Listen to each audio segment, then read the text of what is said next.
Welcome. I'm Tracy Smith, and this is Here Comes the Sun, a closer look at some of the people, places, and things we bring you every weekend on Sunday morning.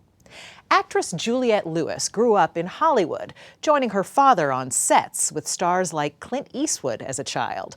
But as Luke Burbank explains, she's charted a course all her own. She's played characters who are menaced. I need you to follow me here. You know me pretty well, don't you, darling? Yeah. You're going to get to know me a lot better, too.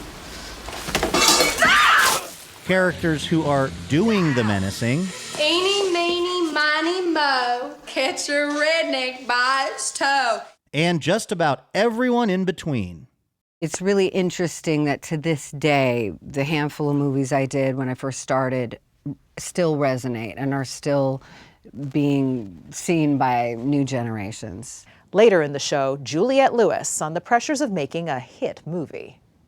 Have you given up trying to anticipate if something that you do is going to become a quote-unquote hit or not? I try to do that.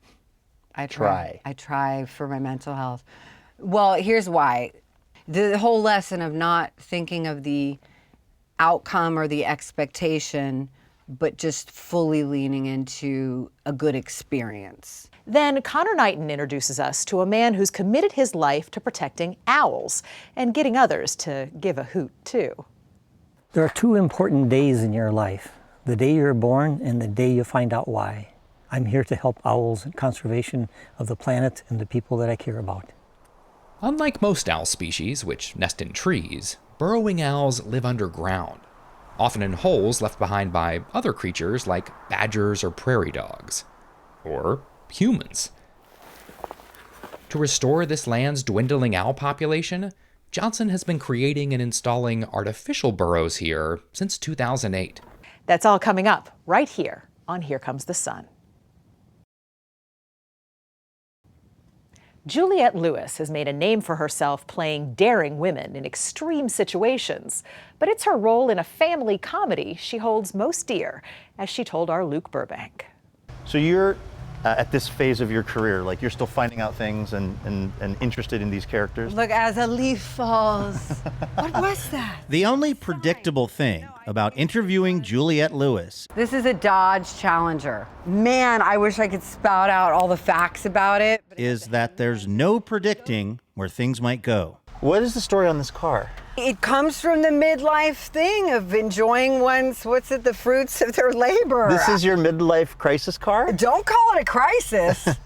So I'm not going to dump all my issues like driving through the rain, coming from the mountains, and in between projects. No.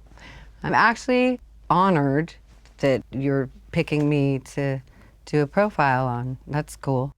Cool and unpredictable. Two words that could accurately describe both Lewis and her Hollywood career over the years, where she's played characters who are menaced. I need you to follow me here. You know me pretty well, don't you, darling? Yeah. You're going to get to know me a lot better, too. Characters who are doing the menacing. Eeny, meeny, miny, moe, catch a redneck by its toe. And just about everyone in between. It's really interesting that to this day, the handful of movies I did when I first started still resonate and are still being seen by new generations. Lewis grew up in L.A. watching her father, Jeffrey Lewis, act in countless movies and TV shows. So I went into my meditation routine, Often opposite Clint Eastwood. I've been thinking about this a lot recently because I'm in a cowboyish movie, for lack of a better word. It's a weird Western, but I feel like my dad because I'm like in the gear and the boots and I gotta ride horses, and my first sets are those kinds of sets. That was my first time on this playground. But Lewis says the acting bug didn't actually bite her until her teenage years, when, with no formal training, she started going out on auditions. I did sitcoms, which they like everything straight and really high energy, where I almost got fired from a sitcom early on. For what? I think for behaving naturally. You're basically being too good at acting, essentially? I mean, Marty said so later, but they did not like my style. Marty is, of course, Martin Scorsese, who cast a teenage Juliette Lewis in the movie Cape Fear and changed the trajectory of her life. You're not the drama teacher, are you? Maybe I'm the big bad wolf. The performance earned an 18-year-old Lewis an Oscar nomination and launched a run of memorable 90s films. Oh, look, it's a praying mantis. You know how they mate? Including What's Eating Gilbert Grape, opposite Johnny Depp. And then when they're done, she'll eat them. Strange Days, and Oliver Stone's hyper-violent satire, Natural Born Killers, with Woody Harrelson. I think I scared a lot of people who make business decisions. He can't keep making ways from you. People didn't walk around thinking Woody was crazy, but they did of me. Isn't that funny? The tabloids branded Lewis a wild child and breathlessly covered her high-profile relationships. Yeah, I'm wondering what it's been like for you to live like such a public life. I mean, to be a celebrity, to have people kind of know who you are. Like, did you know what you were signing up for with that? No, I'm laughing because what if I just started weeping and fell apart? That would make this a really good special. At 22, Lewis got sober. She says through the Church of Scientology, and then started pursuing a quieter life off screen. I made a decision early on to reclaim my existence on my own terms. I've taken time off from movie making. I started my band when I was 30.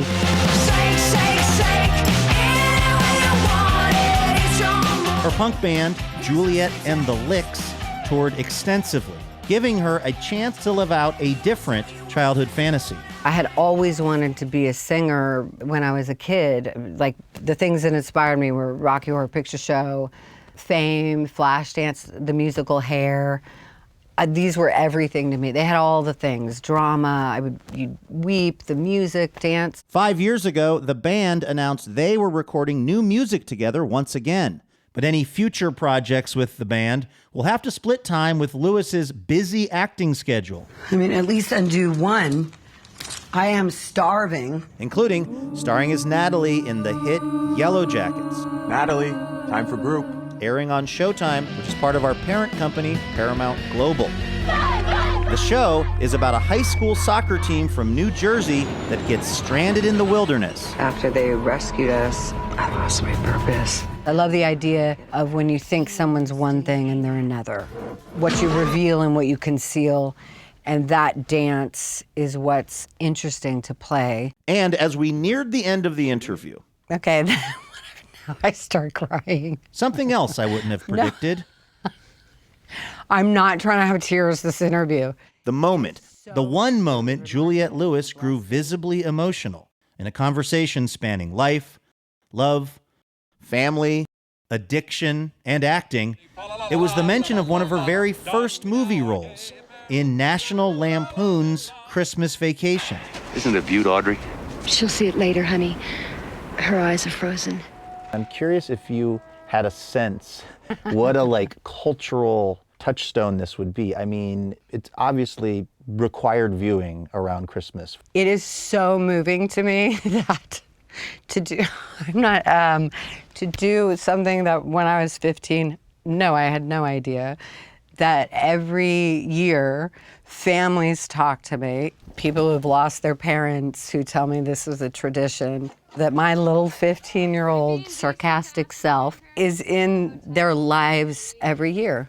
That's really remarkable and a blessing and just getting lucky.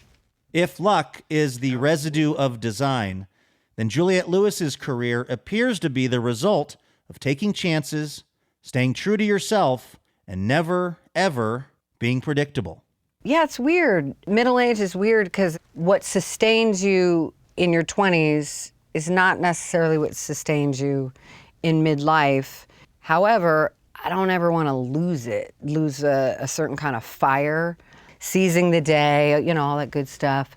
But no, I'm not a maniac. Meaning if we weren't doing this, I would just be at home. I would just look at the mountains and listen to the birds and throw a ball with my dogs, stuff like that. Up next, an exclusive excerpt from our chat with Juliette Lewis. You can only see right here on CBS News Streaming. Stay with us. More than movies. I love movies.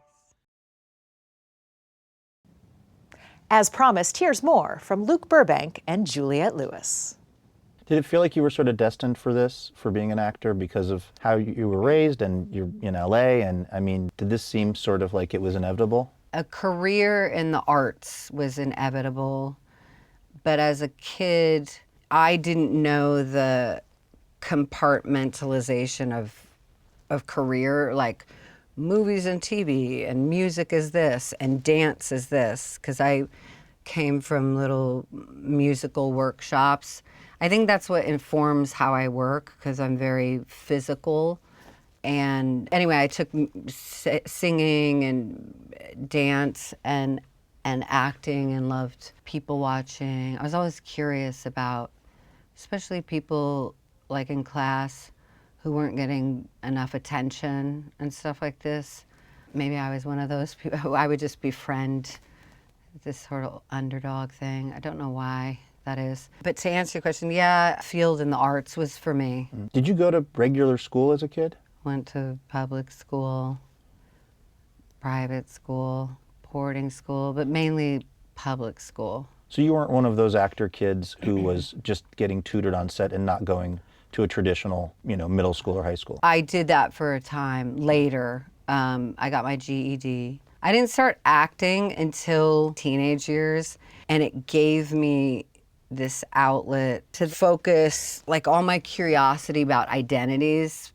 I was like a punk rock, I was a B-girl, like I literally would switch. Like B-girl, like B-boys? Yeah, no, I had acrylics. You'd be surprised. I had golds. It was 1987, 86. But then I was new wave. That's when you defined who you were, but literally by your music and then who you hung out with. But prior to that, I was an equestrian horseback rider when I was preteen. And then puberty hit, and that was quite scary. So my point is, acting was good because it gave me a sense of discipline, focus, integrity. I could focus my energies. I would have liked to have picked up an instrument and been songwriting. I think that's very therapeutic for people like myself, too. What did you think when you got the script for Yellowjackets? Yeah, I thought it was so incredible and suspenseful and different, and I was excited about it. I was terrified of serialized storytelling because I like things you do and then you're done and you take a breather. They're longer commitments. So there's challenging things about it, but I know right now it's a renaissance of writing and storytelling more than movies, but I love movies. Why do you think this show has resonated with people so much? I mean, it's a huge hit. I know, I'm the worst person. I never know. I never know why things, and I have a whole career that's defined by this one hit, this one didn't. Have you given up trying to anticipate if something that you do is going to become a quote-unquote hit or not? I try to do that. I try for my mental health. Well, here's why. The whole lesson of not thinking of the outcome or the expectation, but just fully leaning into a good experience. What keeps you doing as many projects as you do?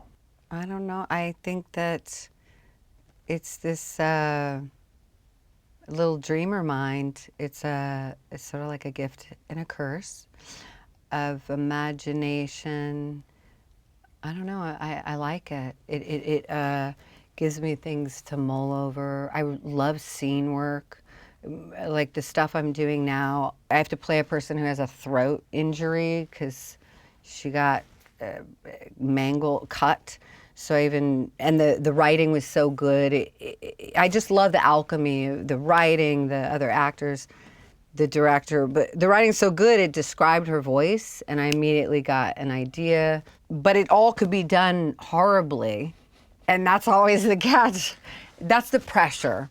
If you really commit to a choice for the character and it doesn't work, yeah, you're really exposed. Yes, you can be embarrassing, and that's the line of work I chose. My odds, they hopefully, I mean, it's panned out sometimes, but I'm not always the best judge. Some things I thought weren't great. Other people told me what they thought, and I was like, oh, all right, I guess you guys know. You're the deciders. Up next, digging in to conservation.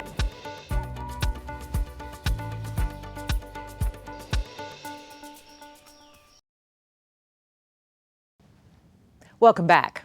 Humans have been fascinated by owls for centuries, seeing them as everything from bad omens to signifying wisdom.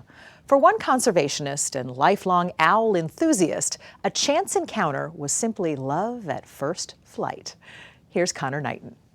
This sprawling site near Hermiston, Oregon, was once an active Army depot. Built in 1941, it eventually became known as the Umatilla Chemical Depot. Deadly agents like sarin gas were housed in rows of concrete bunkers you can still see from the air. But you have to be at ground level to notice all of the burrows. This land is home to around 50 pairs of burrowing owls. They have to have burrows for protection, for nesting. I mean, their life revolves around burrows. David H. Johnson's life revolves around owls. He claims he didn't have much say in the matter. I didn't pick owls, they picked me. When Johnson was just 11 years old, an eastern screech owl landed on the edge of his tent, and he was captivated. We're going to set 2 traps out here. Today, he's the director of the Global Owl Project. There are 2 important days in your life, the day you're born and the day you find out why. I'm here to help owls and conservation of the planet and the people that I care about. Unlike most owl species, which nest in trees, burrowing owls live underground, often in holes left behind by other creatures like badgers or prairie dogs, or humans. To restore this land's dwindling owl population, Johnson has been creating and installing artificial burrows here since 2008. You can tell it's a male because a female will have this really huge brood patch. It's given him an opportunity to study the owls, banding them, recording their vocalizations, tracking migrations with small locator devices. The science of owls is just vast and fascinating. We've been studying these birds for a very long time, but it's really only recently that we've had the kind of advances in technology, the breakthroughs that have allowed us to solve some of the mysteries that have been around for centuries. Author Jennifer Ackerman included Johnson's research in her new book, What an Owl Knows. Wood ducks are falling in over here. They just splashed down. I met up with Ackerman at an owl prowl in Indiana, where owl enthusiasts spend an evening wandering around in the darkness, looking and listening for the elusive creatures. Did y'all hear the barred owl? It's this combination of the strange and the familiar that I think makes people just obsess about owls. And we have been obsessing as a species about owls for tens of thousands of years. More than 30,000 years ago, this owl portrait was scratched into the wall of France's Chauvet-Pont d'Arc cave. More recently, owls have popped up in everything from Tootsie Pop commercials. How many licks does it take to get to the Tootsie Roll center of a Tootsie Pop? Let's find out. To Harry Potter. Hedwig. Right, smart bird you got there, Mr. Potter. Humans have a great imagination, and we project it on owls in all kinds of different ways. You know, someone's going to get sick or die, or they have wisdom. You know, they're just owls, and they're doing what they do best. For the past decade, Johnson has been studying how cultures all across the world view owls. Are they wise spirits, or are they eerie messengers of death? Through the Global Owl Project, his team has conducted around 6,000 interviews in 28 countries, talking to residents about their beliefs and documenting examples of owl imagery. Owls are mysterious. When you see an owl, you realize the owl's been watching you for quite a while already. Sure. And it kind of gives you the heebie-jeebies because, like, you know, I'm just seeing this now and it's been watching me the whole time. So that scares some people. We're going to put this on. For Andrew Wildbill, wildlife manager with the Confederated Tribes of the Umatilla Indian Reservation, the burrowing owl holds a special significance. These burrowing owls are highly important to our tribal culture, and we recognize them as being a very important animal in this ecosystem. The Army recently transferred thousands of acres of the former depot back to the tribes. The owls are thriving once again on this site, and Johnson is handing off his research project to the tribes as well. He's fighting stage 4 colon cancer and needs to focus on his treatment. All right. Around the leg. Yep. Close to the chest. Yep. Oh, wow. Hey, buddy. But he's going to keep fighting for owls. There are more than 260 species found all across the globe. I wish I could do as much as I could for everything on Earth. Yeah, I can't. What I can do is I can help owls. I'm going to work with owls until my last breath.